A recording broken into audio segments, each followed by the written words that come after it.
മുട്ടടയിലെ പുതിയ സഹതാപ ഇര വൈഷ്ണവയുടെ പേര് വെട്ടിയത് ആര്യ രാജേന്ദ്രനാണത്രേ. കെ മുരളീധർജിയുടെ പുതിയ സഹതാപ നുണയാണ് കേട്ടോ.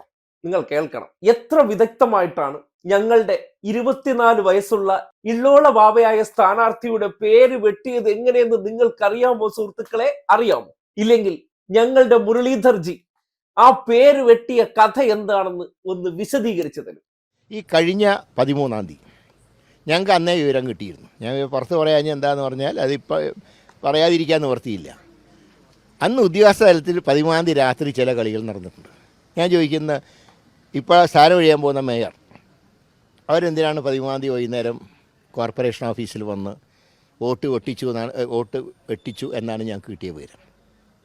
രാജേന്ദ്രൻ ഇടപെട്ടു എന്നാണ് ഞങ്ങൾക്ക് കിട്ടിയ വിവരം. കോർപ്പറേഷൻ ഓഫീസിലെ പല ജീവനക്കാർ ഞങ്ങളോട് പറഞ്ഞാണ് മേയറുടെ സമ്മർദ്ദം കാരണമാണ് ഈ വോട്ട് വെട്ടിയ സംഭവം ഉണ്ടായത്.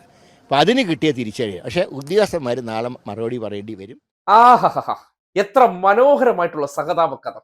ഇത് 100 ദിവസം ഓടും കേട്ടോ. തിയേറ്ററിൽ അങ്ങോട്ട് റിലീസ് ചെയ്ത് കൊടുത്താൽ മതി. സംഘികളുടെ കേരള സ്റ്റോറി പോലെ തന്നെ ഓടാൻ പറ്റിയ മികച്ചൊരു സ്റ്റോറി. ഇനി നിങ്ങൾ ആ കാര്യം ഒന്ന് ആലോചിച്ച് നോക്കിയേ. അതായത് സ്വന്തം വീട്ടുപേരുൾപ്പെടെ തെറ്റിച്ചു കൊടുത്ത സ്ഥാനാർത്ഥി, ആ സ്ഥാനാർത്ഥിയെ കുറിച്ച് പരാതി കൊടുത്തതാരാണ്? ധനേഷ് എന്ന ഇടതുപക്ഷക്കാരനാണ്. ആ പരാതി ആർക്കാണ് കൊടുത്തത്? ഇലക്ഷൻ കമ്മീഷനാണ് കൊടുത്തത്. സ്വാഭാവികമായിട്ടും മുരളീധർജി പറയുന്നത് കേൾക്കും. 13-ാം തീയതി ആര്യ രാജേന്ദ്രൻ നേരെ ഓഫീസിലേക്ക് ചെല്ലുന്നു.